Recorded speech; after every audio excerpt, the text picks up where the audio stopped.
Hello. Thank you, Lori. Thank you so much. So you know what? Today I am going to try to use technology. So if you see me looking at my phone, it's because my notes are here because I'm going green. So we'll see how that works. I have my backup. I have my paper. So thank you so much can you still hear me? Yeah? Okay. So thank you so much for having me here. I am so thrilled to be here. And Carlo, thank you so much for that beautiful, beautiful rendition of the song. And it was so beautiful. I was just sitting and I was remembering this morning before I came here. And I was rushing out of my condo to get to my car. And my neighbor was coming down the hallway, and she's 91. And she's been ill. Another neighbor told me that she's been ill. And I was rushing, and I was, wanting to rush to the elevator. And I saw her coming with the cane, and I stopped. And I slowed myself down, and I walked with her to the elevator. And we chatted, and she's, she's very lucid and very clear, but she said, you know what, I'm declining. Things are slowing down. And I was so touched by that, right? And if I hadn't stopped myself and been a friend, I would have just rushed to the elevator, and because in the time it took me to help her get to the first floor, she was waiting for someone to pick her up for church, and it threw me off in my timing to get here. But I had to stop. I couldn't just pass her by. And seeing her up and moving around, knowing that she had been ill, was just so touching. So my heart is really touched, and that song. Yeah, absolutely. Yeah. Yeah, absolutely. So it was just really beautiful. I just wanted to share that with you, and just to see her still moving and still navigating was just really beautiful. So my talk today is called Dancing with the Diagnosis. Dancing with a diagnosis, or the diagnosis, whatever that may be. And I love the Miracle Club. How do you guys feel about the Miracle Club? Okay, so if you've not read The Miracle Club, I left it on the chair, but you saw it up there. If you've not read it, please read it. It's by Mitch Horowitz. It's this wonderful book that talks about new thought and how you can change your life by changing your thoughts. And it's very practical. And one of the things I really liked about The Miracle Club is that Mitch is a speaker, a publisher, he's an editor, he's also a critic. He's an intellectual, and he's also a New Thought practitioner. Not a practitioner, but he practices the principles. And a couple of things I loved from this book. One is that he talks about how so many people write about New Thought. And have you noticed people write about New Thought, and there's always a little shade, right? It's always sort of poo-pooing New Thought, or it's airy-fairy, or you'll see mainstream writing about New Thought sort of poo-pooing the beliefs that we have. And Mitch says many of those writers don't even practice, right? They critique it, they talk about it, but they don't actually practice the principles. They don't practice prayer, they don't practice meditation. They don't know if it works. They're just making a judgment about it. So I thought that was very interesting. I also thought it was really interesting that he actually practices New Thought principles, so he's written a book about how this works because he knows it works, right? So he's not just extrapolating, he knows that it works. And so I really appreciated that. And the third thing I really, really appreciated about the book is he calls us out a little bit, and he says that one of the challenges with New Thought, with us growing and expanding and becoming more mainstream, is that we have a bit of a struggle with catastrophe, illness, devastation. When things happen, how we respond to those worldly things that happen can turn some people off, right? So let me ask you, have you ever been ill or had an accident or shown up at church and not felt, it was obvious something was going on? Maybe you had a cast on your leg or your crutches, and someone says to you, well, what were you thinking to make that happen? What's in your consciousness, right? Have you heard that? Yeah? How does that feel when you are in pain, when you're struggling, when something's going on that's very much factual? It may not be capital T truth, but it is an actual experience you're having. And to have someone say to you, or your beloved community say to you, well, what were you thinking? Right? What's in your consciousness? And I have done it. Many years ago, I have done it. And so he talks about how that kind of discomfort that we feel as New Thought practitioners, as New Thought seekers and believers, the discomfort that we feel, I think sometimes it manifests as, okay, I don't know, how to really deal with what has happened to you, so I'm just going to say, what are you doing to make that happen? Because I can't deal with my own discomfort. I can't dance with my own discomfort, right? And so one of the things I think is really, really important, and he talks about this in the book, but I just think it's really important, is that the first thing that we're called to do is be compassionate, right? Is to be empathetic and to be caring. Yes, we know thoughts are things. Yes, we know consciousness manifests reality. We know all of that. And when someone is in the thick of it and they're struggling with a diagnosis, with a surgery, with an accident, with catastrophe, with loss, with devastation, it is our call to be just a place and a space of we can know the truth, we can see the truth for them, and we can be empathetic and be caring, right? That's how you dance. That's how you begin to dance with a diagnosis, or whether the diagnosis is you've lost your job, you've lost your house, you've had a health diagnosis. Today we're talking more about health, but it can be anything, right? So the way to begin to dance with it is not to do spiritual bypass and say, I don't know what that person was thinking, or to do spiritual bypass and beat yourself up and say, oh my God, what's in my consciousness that I did this? That is not helpful to the situation. The first call, I think, is to be of the heart, science of mind and spirit, right? To have your heart open and be empathetic and be caring to yourself and to others, right? And maybe it's just a hug. Maybe it's just saying, I'll pray for you, right? Maybe it's just soothing yourself and saying, you know what, it's okay. Right now I'm not going to analyze what my thoughts were or what my consciousness is that was maybe causative in what I'm experiencing, right? So the first call is care. And I think if we can begin to practice that versus putting our stuff on other people, that would be really, really, really helpful. And it gives people a little room to sort of figure their stuff out. Right, so you guys know, some of you guys know my mom, who's a minister, and she had knee replacement, which I'll probably talk about in a minute. But I remember she decided after a long time of going back and forth about whether she was going to have knee replacement and why couldn't she heal her knee with her mind and like all this stuff, right? Because she's a religious science minister. And I remember when she decided to have knee replacement, how many congregants came up to her and were like, "Well, what's in your consciousness? Well, what did why can't you? It was a little interesting, and it's like, whoa, what about compassion? Just give people space to be sort of where they are and go and walk through their walk. So I think that's the first thing. What I loved about Mitch is that he also says, prove it. And that is, Ernest Holmes said, prove the principles.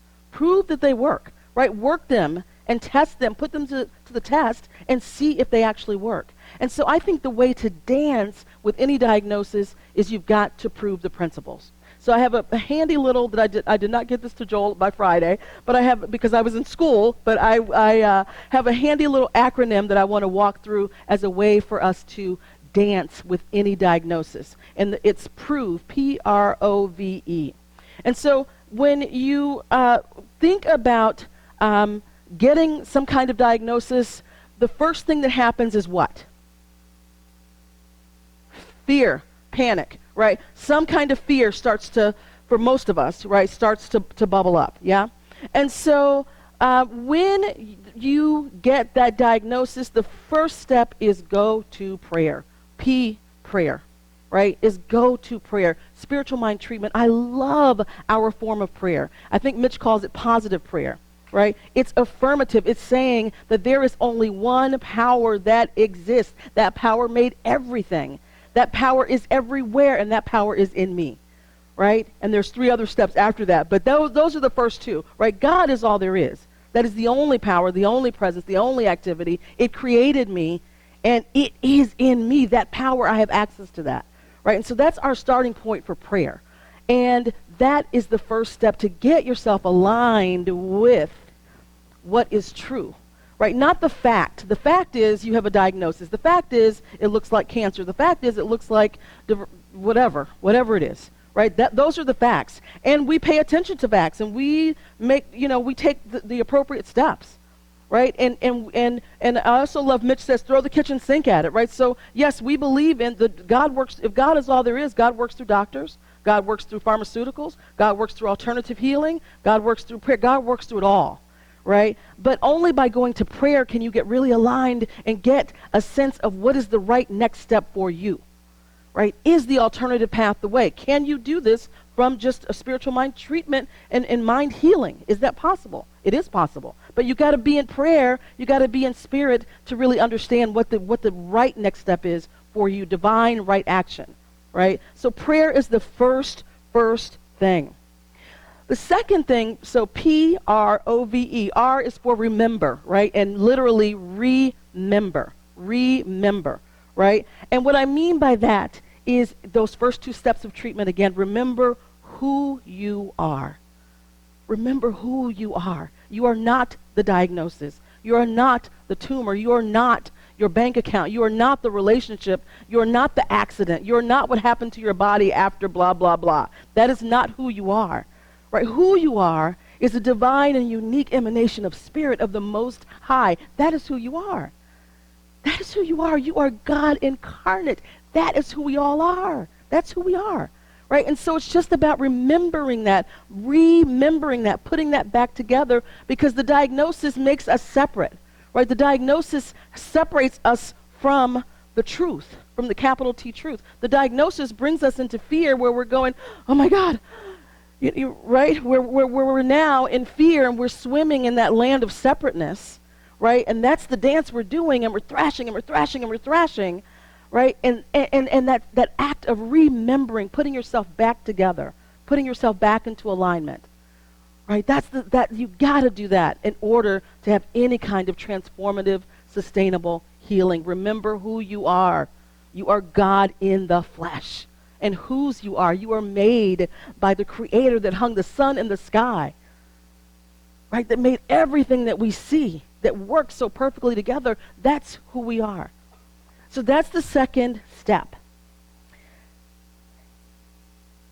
Ernest Holmes says, we have within us a power that is greater than anything we shall ever contact in the outer.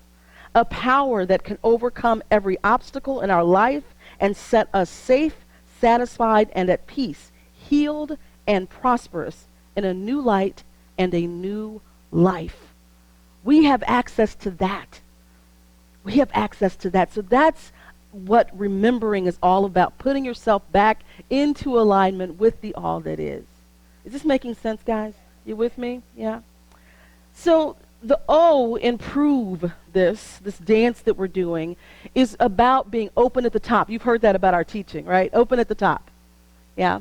And so open at the top, open to receive blessings, open to all possibilities.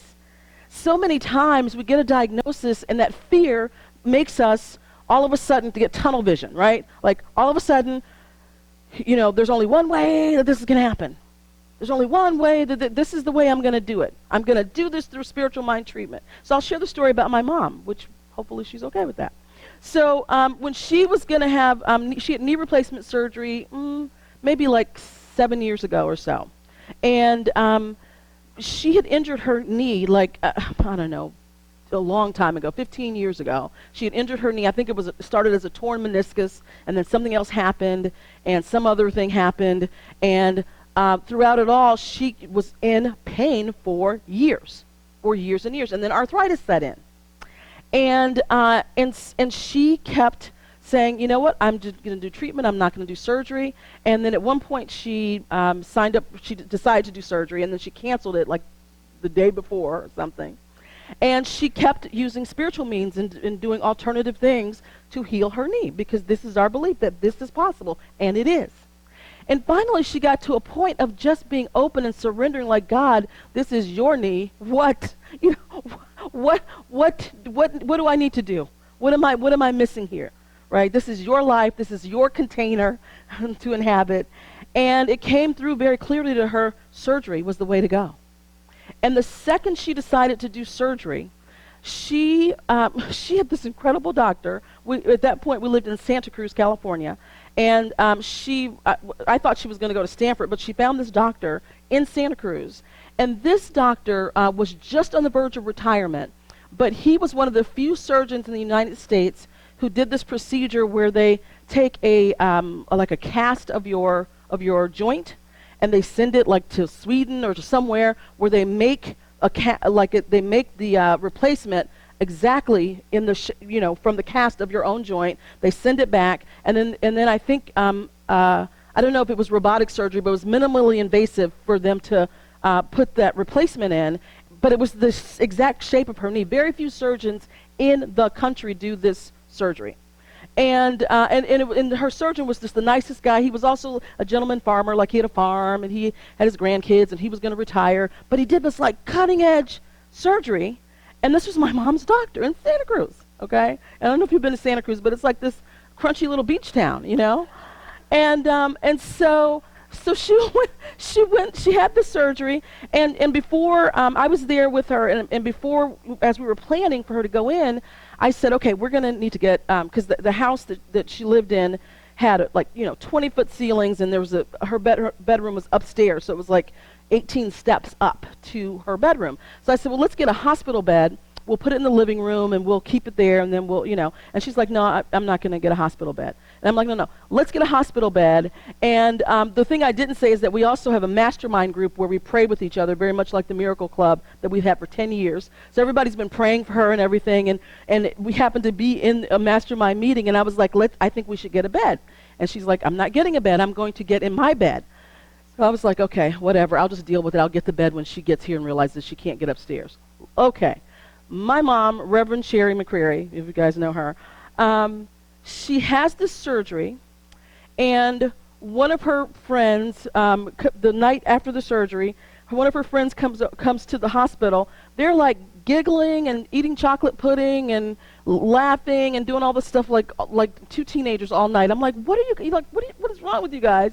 She comes home like the next day. She walks in the house. She drops her sweater. She walks up 16 or 18 steps and goes and gets in her shower and takes a shower and gets in her bed. She had just had knee replacement 48 hours ago, but 48 hours prior to that. And the next day they started physical therapy. And she had a little bit of pain, but she did not have significant pain. She came from that surgery and walked up 16 stairs and got in her bed. And so it is. That was all there was to it, right? And so the point I'm making about this is, I think that by the time she made the decision and just opened up and let spirits guide what is the right thing for you, it's surgery, not trying to do this another way. God is going to work through the surgeon. God is going to work through the physical therapist. God is going to work through the doctors, right? So once she opened up, that was the divine right action for her. It may not have been that for anyone else, but for her it was. And it was like, 1, 2, 3, 4. Boom, done, right? And she was back in action in no time flat, very little pain. I think the worst of it was the physical therapy, because she doesn't like to stretch, so that was not good. So the point I'm making is just being open at the top and not prescribing like how it should happen, how you're going to dance with this diagnosis, how you're going to overcome it. Spirit knows how to do it. Spirit will show you how to do it, but you got to pray. You got to remember who you are. You got to be open at the top. You guys get what I'm saying? Yeah? So the next thing, the V in prove, is visualize. Now, this is different from visioning. I know the distinction between the two, and I'm specifically saying visualize here. And here's why. And both are very powerful. But visualizing is incredibly powerful for rewiring the brain. Science is now catching up to, 3,000 years or 4,000, 5,000 years of spirituality. What are the numbers, Lori? We're in school together. I should know this.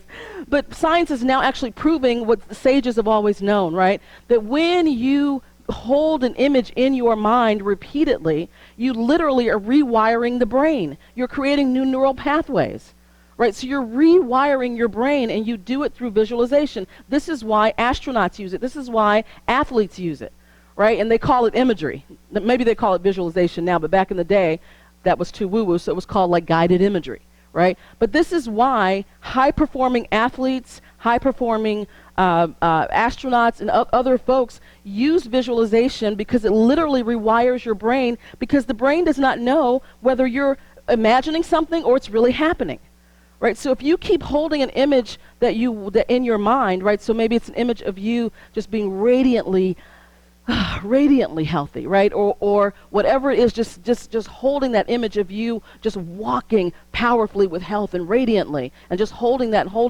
The brain does not know whether you're actually doing that or if you're imagining that.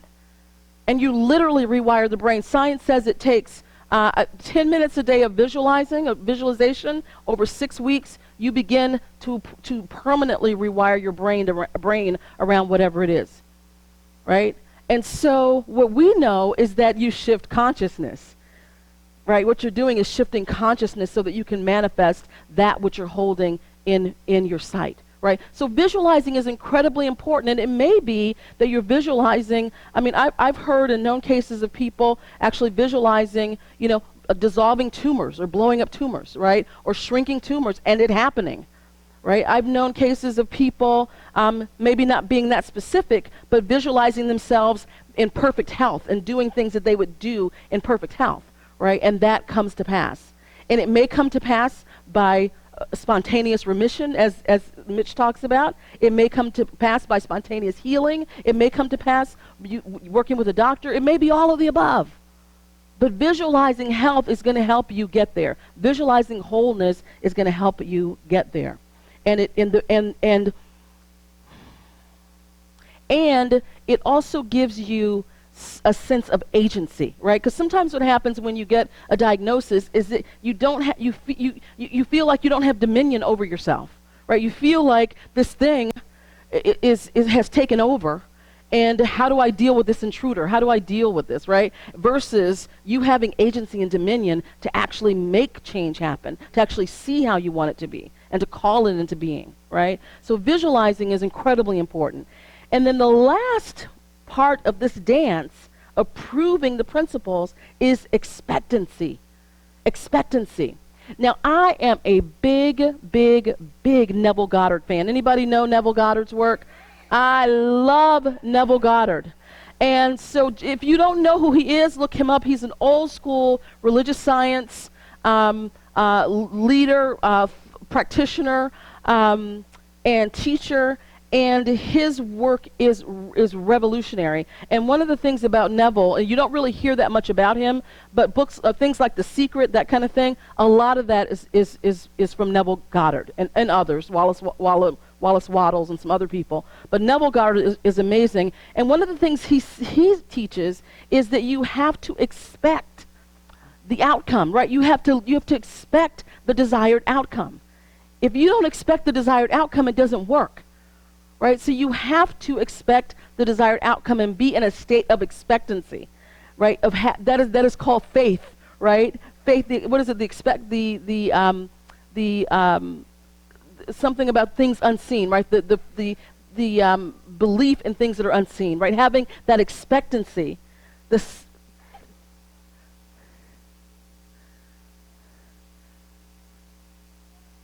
I know. I always get it mixed up, but I want to share with you this quote from Ernest Holmes that says, "Expectancy speeds progress.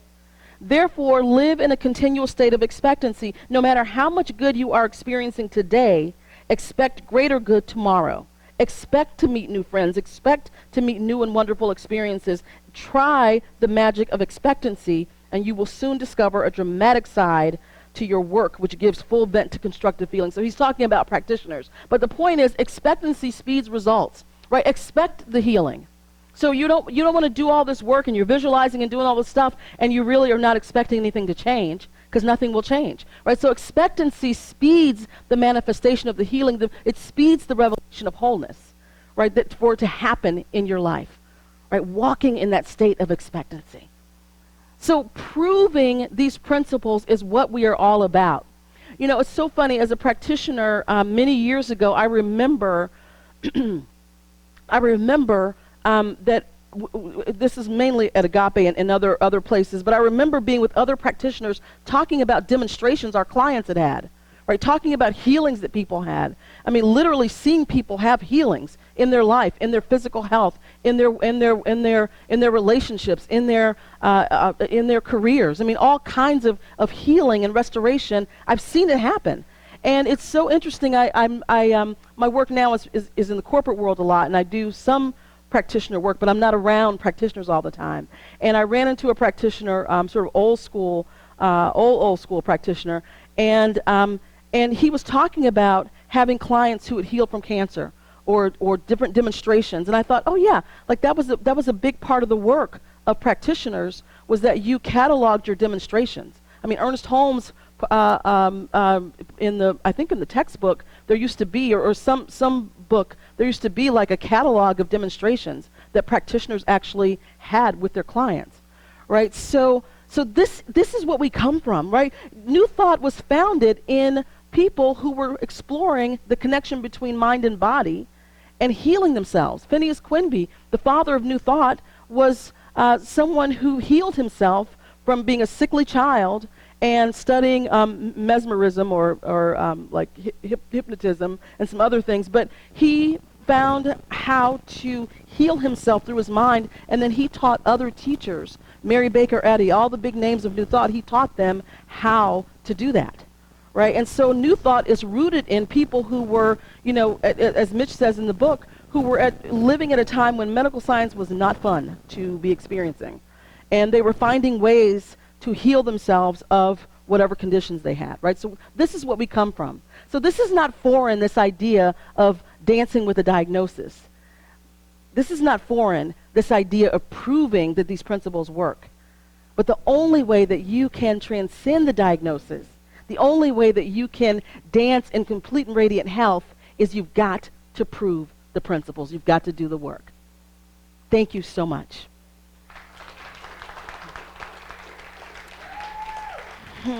Thank you.